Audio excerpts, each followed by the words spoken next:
Vocês estão aí aprendendo inglês e traduzem na cabeça. Traduzem, ficam preocupados, não conseguem parar de traduzir. Aí vocês perguntam, teacher, é normal? Posso traduzir? Como é que é isso? Sim, é normal, é comum você no iniciante, você no básico, traduzir. É muito comum. Mas será que é bom para você essa metodologia aí de traduzir tudo na cabeça? Na minha opinião pessoal, não é bom. Quanto mais você traduz, mais você fica apegado à tradução, e a tradução, sinceramente, não ajuda você a chegar na fluência. Eu fiz esse vídeo e coloquei aqui para vocês um exemplo muito claro do que a tradução pode causar no que diz respeito a mal entendido com a pessoa com quem você está falando. Principalmente quando você fala com uma pessoa falante da língua inglesa ou uma pessoa do mundo que não conhece a língua portuguesa, porque não tem como ela fazer um link com a nossa língua. Então é muito prejudicial. Esse exemplo vai deixar bem claro aí para você por que você deve parar de traduzir. Hi, eu sou a Teacher Rejane, ajudo você a falar inglês. Pessoal, essa coisa de traduzir é um problema ou um desafio que a maioria dos alunos aprendendo inglês enfrentam. Eu enfrentei também, foi bastante difícil para mim, mas eu tive um teacher que abriu meus olhos e por isso eu tô aqui hoje abrindo os olhos de vocês também. Não use a metodologia da tradução. Essa metodologia ela pode até ser legal para você no início, porque você é um aluno iniciante ou básico, e tudo que você lê lá no livro, não é? I like English, tem uma tradução literal, eu gosto de inglês. I go to school in the morning, eu vou para a escola de manhã, palavra por palavra você traduziu, deu tudo certinho, tudo bonitinho. Mas inglês não é só isso, inglês não é isso, né? Não é isso em absoluto, não é mesmo. Inglês é muito mais que isso. Você chega num ponto onde você lê e você não consegue encaixar na língua portuguesa. Se você não souber entender pela mensagem, você simplesmente não entende aquilo. Não consegue entender. E às vezes você quer falar uma coisa e você usa o português como referência e você fala português traduzido. Então, não vá por esse caminho, não mesmo. Tá? Eu tô aqui nem como teacher, mas eu tô aqui como amiga falando isso para vocês, porque não é legal. Então, você pode perguntar para mim, Rejane, mas como é que eu faço para parar de traduzir então? Eu vou dar aqui uma dica bem simples, pessoal. Existe uma esfera, tá? Que nós chamamos de pie, nós teachers, porque a pie é redonda, e nós dividimos então essa pie, essa esfera, em 3 partes. Chamamos uma parte de forma, a outra de uso e a outra de significado. Eu tenho um vídeo já aqui no canal que explica essa pie em detalhes, vou deixar aqui na descrição para vocês irem lá assistir, porque hoje só vou dar uma pincelada, não tenho tempo para entrar em detalhes. E você deve usar a forma, uso e significado para aprender inglês, porque aí você aprende pela mensagem, pela ideia, você aprende a entender a mensagem, você aprende a passar a mensagem e você não precisa mais da tradução. É claro que a tradução não é crime e nem é pecado e você pode sim traduzir de vez em quando. Eu tenho alunos de avançado que me pedem o dictionary na sala de aula, muitas vezes, para traduzir uma coisinha lá que ele não entendeu. Eu dou o dictionary para ele, sim, eu sou fã do dicionário de papel. Eu dou o dicionário para ele, claro que é um dicionário inglês, não tem português, mas ele lê lá e consegue entender. Então, não é pecado também, não seja radical com você mesmo. Não vou mais traduzir, tá? Não seja assim, porque não há necessidade de ser tão radical assim. Você pode sim, de vez em quando, usar uma tradução, não tem problema. Mas o que você não deve é usar como referência o método da tradução para falar inglês, porque muito dificilmente você vai ficar fluente usando a tradução. Eu diria que é bastante prejudicial ficar traduzindo o curso inteiro, tá? Não vai te ajudar, você vai se frustrar. Muito provavelmente você vai até sentir vontade de desistir de aprender inglês. Então, não siga esse caminho. Lembre-se, use a esfera, use forma, uso e significado e aprenda pela mensagem. Agora eu vou mostrar aqui para vocês o exemplo que eu trouxe, que é um exemplo bem simples, onde eu uso um modal verb bastante simples também, que é o modal verb lá do iniciante, que é o modal verb can. Tem série de book, que traz o can no livro Starter, e tem série de book que traz o can no book one. Mas, either way, ele é um modal verb que vocês aprendem no iniciante ou no básico. E quando eu, por exemplo, apresento esse modal verb para os meus alunos, eles já vêm, né, muitos deles já viram até lá na escola e tal. Ah, teacher, é o poder, né? Poder. Então tá, eles traduziram como o can, como o verbo poder. Isso ficou na mente deles. O can é o poder, tá certo? Então tá. Agora eu vou então aqui colocar 3 sentenças. Uma delas está errada por causa da mensagem que foi passada, e essa mensagem foi passada de forma errada porque ele usou a tradução ao pé da letra, o can como poder, tá certo? Uma delas está errada. Vou falar bem devagar porque eu sei que tem alunos aí de iniciante básico, não é, me assistindo. A primeira sentença é I can swim. Eu posso nadar. A segunda é people can be pretty rude. As pessoas podem ser bastante rudes. E a terceira é where's my cell phone? I was in the kitchen doing the dishes, so it can be there. Onde está meu celular, né? Eu procurando o celular em casa. Onde está meu celular?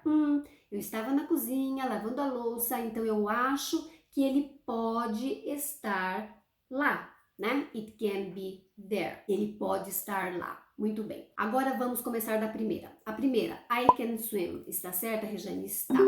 Pode passar a ideia de habilidade com o can. O can serve para isso sim. Ele passa a ideia de habilidade, ele passa a ideia de que você é capaz de fazer alguma coisa. Você sabe fazer alguma coisa. Então, se você não quiser traduzir como pode, e eu falo para meus alunos não traduzam como pode, entendam como você tem uma habilidade. Você tem a habilidade de fazer aquilo, tá? Ou seja, I can cook. Eu sou capaz de cozinhar. Eu tenho esta habilidade. É assim que eu falo para meus alunos entenderem o can nesse contexto da habilidade. Number 2, people can be pretty rude.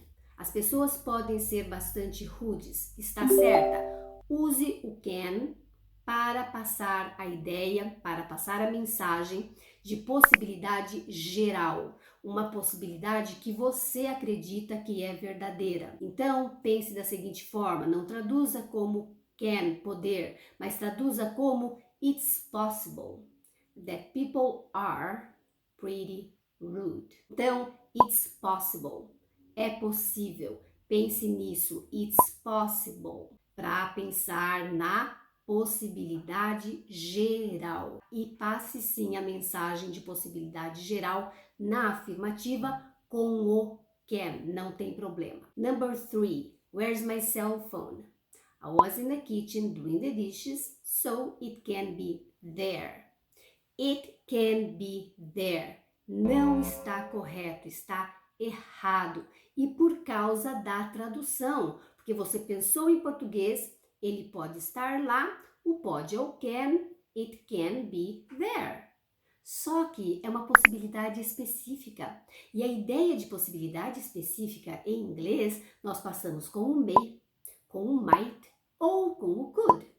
E a sua sentença deveria ser it may be there, it might be there, ou it could be there. Você poderia ter expressado essa mensagem, essa ideia, com qualquer um dos três. May, might ou could. E não teria nenhum problema. Por quê? Porque a diferença entre may e might é muito sutil. Os livros de gramática trazem que o may a possibilidade é maior e o might a possibilidade é um pouquinho menor, mas nativo diz que eles não prestam atenção nisso, tá?